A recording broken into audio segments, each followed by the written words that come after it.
The first principle is brutal, but once you accept it, your entire worldview shifts. Fairness is a lie. Think about it. From the time you were a kid, you were told, play fair, wait your turn, be nice, and eventually you'll be rewarded. But let me ask you, how many times in your life has that actually happened? You've worked hard on projects, yet someone else, someone who barely lifted a finger, got the recognition. You've respected people who disrespected you, only to find they took it as permission to keep doing it. You've waited patiently for your turn, while others cut the line and got ahead. That's not bad luck. That's programming. You were conditioned to believe that fairness is a moral law of the universe. But here's the truth Machiavelli discovered centuries ago. Fairness only exists as long as someone else benefits from you believing in it. The world doesn't reward fairness. It rewards leverage. It rewards strategy. It rewards those who understand power dynamics, while everyone else naively waits for reciprocity. And here's the dangerous trap. When you expect fairness from manipulative people, you become predictable. They know you'll keep giving respect, even when it isn't returned. They know you'll keep helping, even when they never help you back. They know you'll forgive because you believe in fairness. And so, they exploit you again and again. Machiavelli put it this way: men should either be treated generously or destroyed, because they take revenge for slight injuries. For heavy ones, they cannot. This isn't about physical violence. It's about psychological warfare. If you push back just a little, people remember. They plot. They come back for revenge. But if you establish complete psychological dominance, if you leave no doubt, people don't come back. They accept the hierarchy. They accept your strength. Here's where most people lose. They operate in half measures. They give weak pushback to strong personalities. They set soft boundaries with aggressive people. They try to reason with manipulators who only understand self-interest. And what happens? They look weak and they make enemies. The worst possible outcome. So what does psychological dominance look like in practice? It's not about arguing. It's not about yelling. It's not even about trying to prove you're right. That's amateur strategy. When someone disrespects you, you don't explain why they're wrong. You don't beg for fairness. You don't negotiate. You demonstrate, through action, that disrespecting you has immediate and severe consequences. You don't chase their respect. You design the game so that respecting you is in their self-interest and disrespecting you costs them something they value. Here's the harsh reality. The people who thrive in this world are not waiting for fairness. They're not hoping for reciprocity.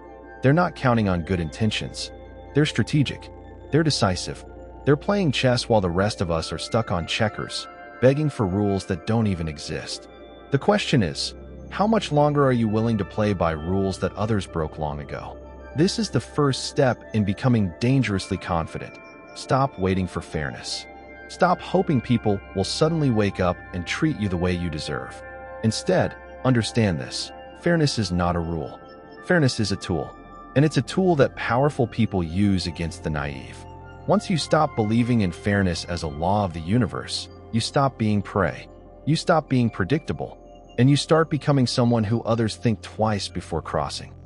If part 1 taught you that fairness is a trap, part 2 will teach you why ruthlessness is your most powerful weapon, but not the kind you think. Most people hear ruthless and imagine anger, shouting, revenge, or chaos. That's the Hollywood version. That's loser ruthlessness. True ruthlessness is ice-cold, emotional discipline. It's about mastering your feelings so you are never controlled by anyone. It's about responding strategically, not reacting impulsively. It's about becoming a force that others cannot predict, manipulate, or intimidate. Think about your life for a second. Someone publicly embarrasses you at work. They undermine you in front of your peers. They try to take credit for your ideas. What do most people do? They get angry. They argue. They lash out. Maybe they sulk. Maybe they post passive-aggressive messages online. And here's what happens. The attacker wins. Not because they're stronger, not because they're smarter, but because they've manipulated your emotions. They've baited you into responding exactly how they want. Your anger, frustration, or hurt becomes their weapon. Now imagine a different approach. You feel the anger, the frustration, the betrayal. You notice it, you acknowledge it, but you don't let it dictate your next move. Instead, you ask, what response will strengthen my position demonstrate my dominance, and diminish theirs. That's ruthlessness. That's emotional discipline. You might ignore the attack entirely, showing that it isn't worth your energy.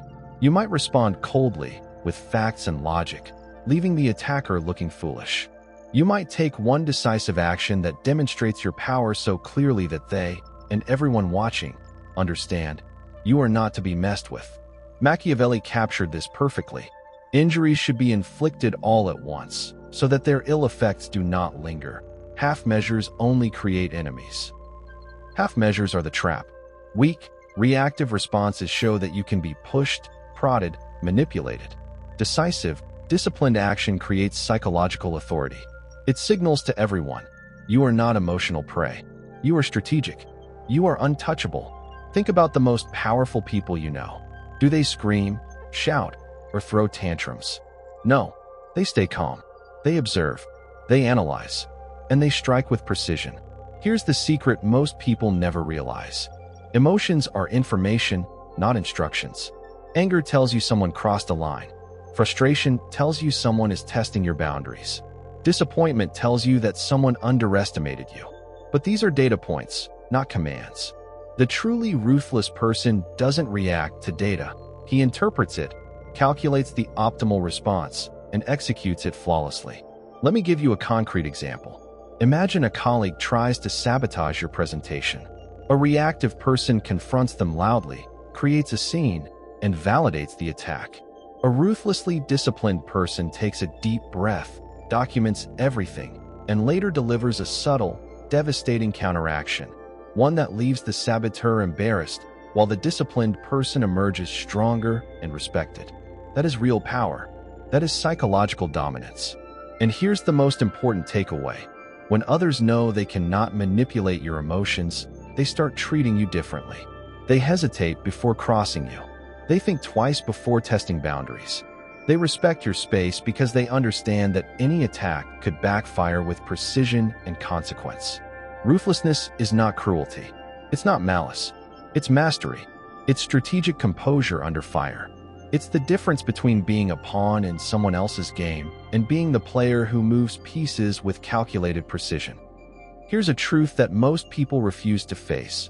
Being liked is not power. From childhood, we're taught that if people like us, we'll succeed. Be kind, be agreeable, smile, help everyone, avoid conflict. That's the recipe for approval. But life doesn't work that way. Machiavelli saw it centuries ago, and today it's even more clear. Respect beats likability every single time. Being liked makes you predictable, safe, manageable. Being respected makes you untouchable, calculated, and feared in subtle ways that no one can openly challenge. Let me break this down. Unlikable people are easy to manipulate. Unlikable people get walked over. Unlikable people give away influence for fleeting approval. Dominant people? They are unpredictable. They set boundaries, define rules, and make their presence felt. They don't chase approval, they make others earn it. Think of it in practice. Two people go for the same opportunity. Person A smiles at everyone, agrees with everything, and avoids tension. Person B sets boundaries, says no when necessary, and prioritizes their own strategy. Who wins influence? Who gets remembered? Person B. Always. Machiavelli said it plainly. It is much safer to be feared than loved if one has to lack one of the two. Notice he didn't say to be cruel. He said to prioritize respect over likability. You can still be ethical, fair, even admired. But if people doubt your strength or boundaries, likability alone won't save you. Here's how you start shifting. Stop asking, will they like me if I do this? Instead, ask, will this increase my influence or strengthen my position? Stop trying to make everyone comfortable. Become comfortable with some discomfort around you when it serves your goals. Stop giving approval freely. Make it something people must earn. This isn't arrogance. It's strategic positioning. Through consistent action, you demonstrate. You cannot be underestimated. You cannot be dismissed. You cannot be manipulated. Once you embrace this, you'll notice a subtle but powerful shift everywhere. People stop walking over you. Allies seek your counsel and respect your opinions. Competitors hesitate before testing your limits. You're no longer just nice or friendly. You are someone whose presence demands respect. And here's the ultimate psychological truth. Respect creates influence. Influence creates power. Power changes everything. Here's where most people completely sabotage themselves without realizing it. They make weak moves repeatedly instead of strong moves rarely. Think about it. How many times have you seen someone constantly threaten consequences, complain, or nag, only for nothing to ever change? Weak actions train people to ignore you. They see you as predictable, ineffective, and easy to walk over. You become the person everyone tests because there's no real cost to crossing you. Machiavelli knew this centuries ago. If an injury has to be done to a man, it should be so severe that his vengeance need not be feared. Translated for our lives today, when you act decisively and make it clear that testing you again is too costly. Here's how it works in practice. Imagine someone consistently interrupts you at work, dismisses your ideas, or subtly undermines you. The weak approach: complain quietly, get frustrated, explain your point, hope it stops. The decisive approach: act once and decisively. Document the behavior, call it out, or take a powerful step that teaches the person and everyone watching that your boundaries are non-negotiable. The psychologically dominant approach is rare because it requires strategic courage. You don't respond to every slight. You pick the right moment. You make a move that leaves no doubt about your power. This principle works in all areas of influence. At work, don't nag or micromanage. Deliver a decisive action that reinforces your authority. In social circles, stop tolerating repeated disrespect. One clear move is worth more than endless explanations. In personal life, don't justify your boundaries over and over. Set them once with authority. Here's the secret psychological impact.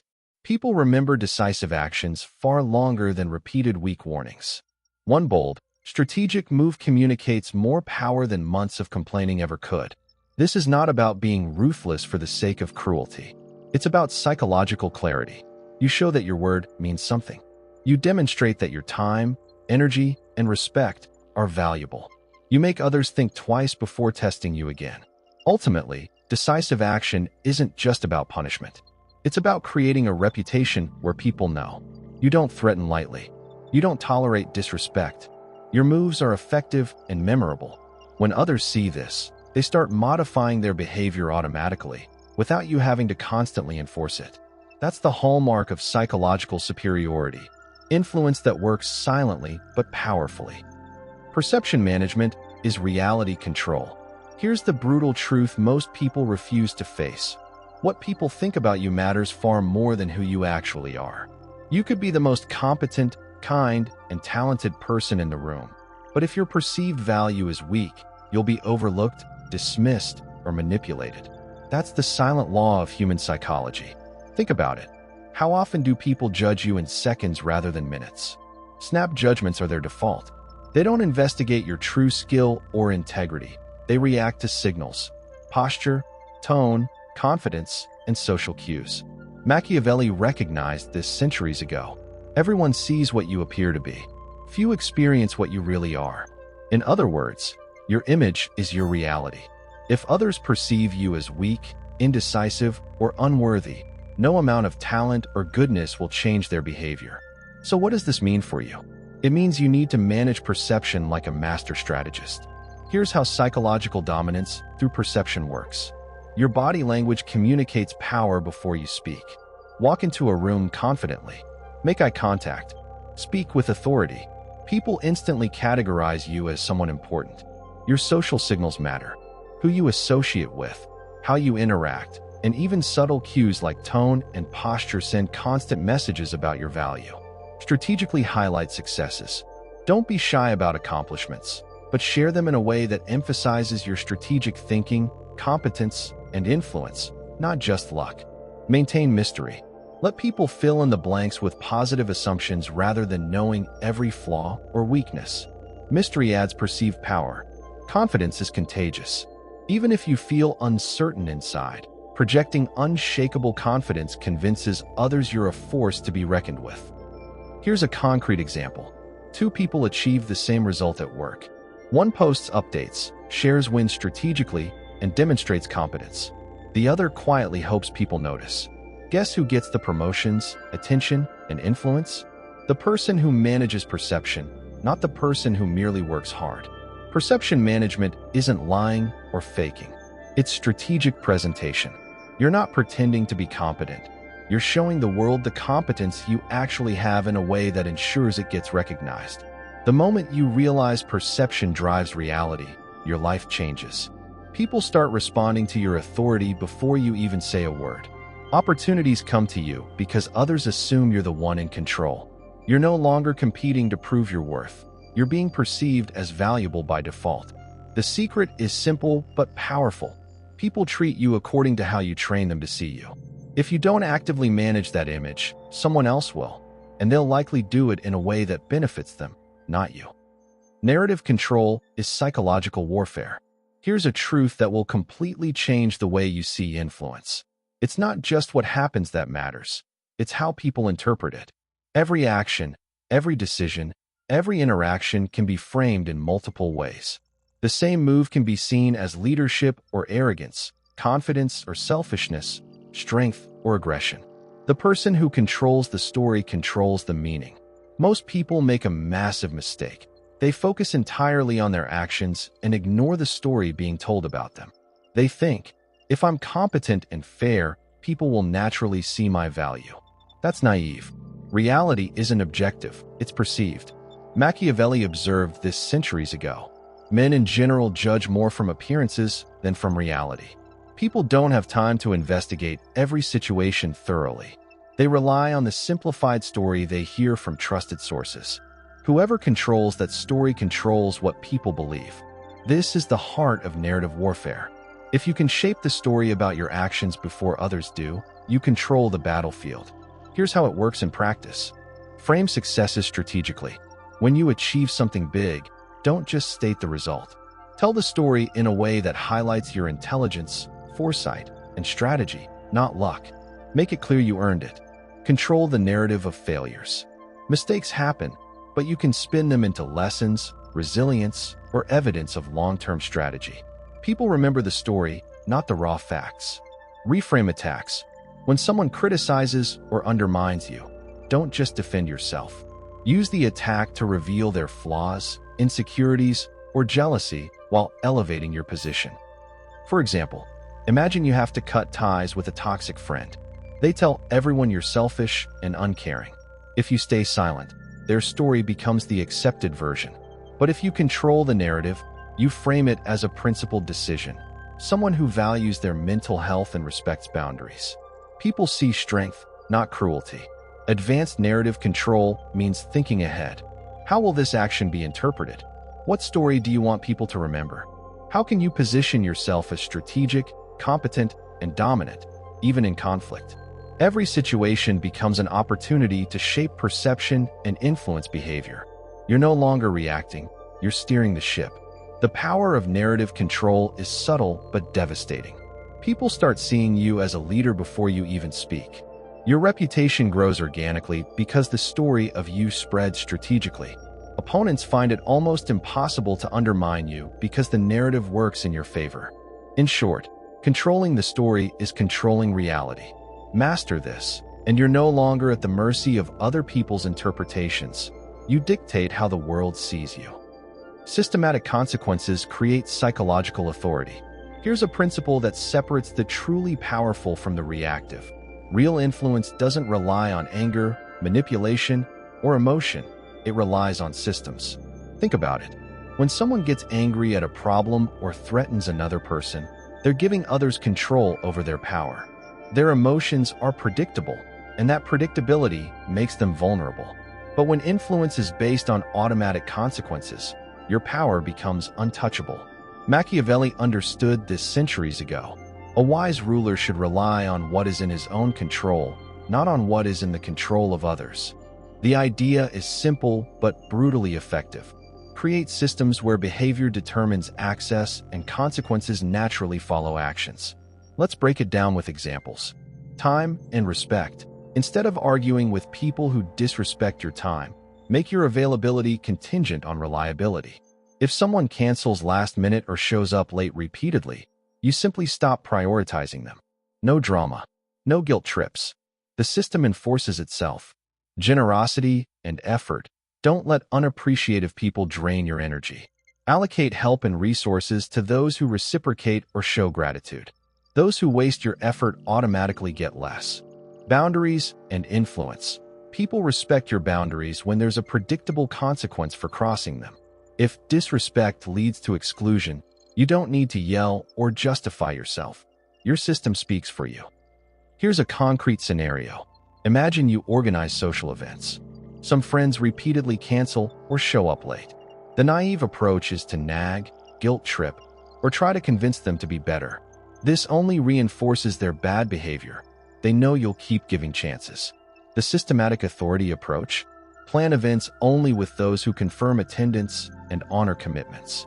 Those who repeatedly fail the system aren't invited. You don't explain, you don't threaten, you simply implement it. The system handles the enforcement. The psychological effect is immense. People adjust their behavior to gain access to your value. You maintain control without losing composure. You eliminate drama because consequences are logical, consistent, and predictable. Systematic authority also makes your power self-sustaining.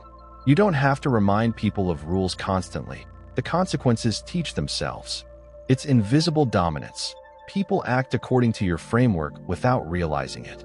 This principle transforms you from someone who reacts to others' behaviors into someone who creates an environment where respect, effort, and loyalty are earned automatically.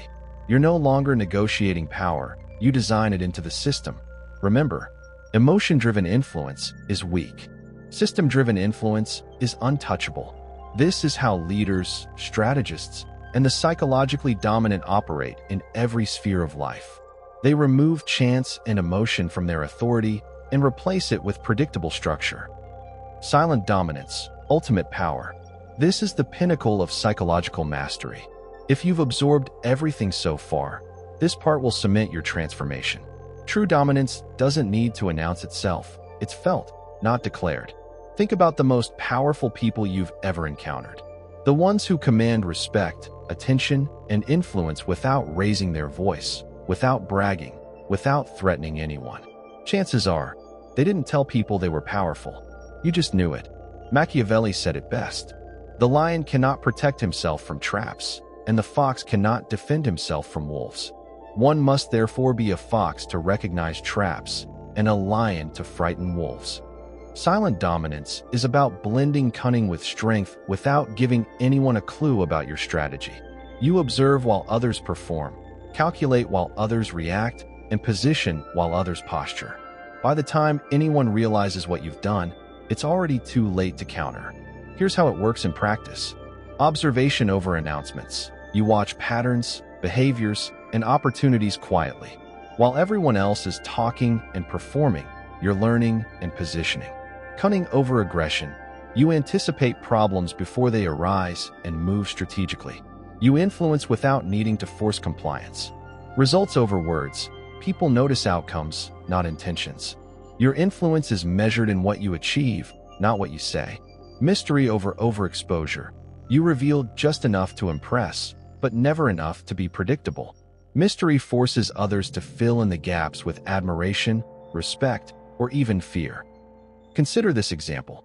A competitor in your field is loud, always bragging about achievements, threatening alliances, and showing off. Meanwhile, you quietly build networks, secure critical advantages, and make strategic decisions behind the scenes. When the results appear, they're undeniable, and your competitor's noise seems irrelevant. The power isn't in the bragging. It's in the outcomes only you could orchestrate. Silent dominance also means switching seamlessly between strategy and force. Sometimes you are the fox, subtle, calculating, unseen. Sometimes you are the lion, strong, decisive, and intimidating when necessary. The key is never telegraphing your moves. Allies don't know exactly how you're helping them until they benefit. Enemies don't see the trap until they're caught. This is the essence of psychological invincibility.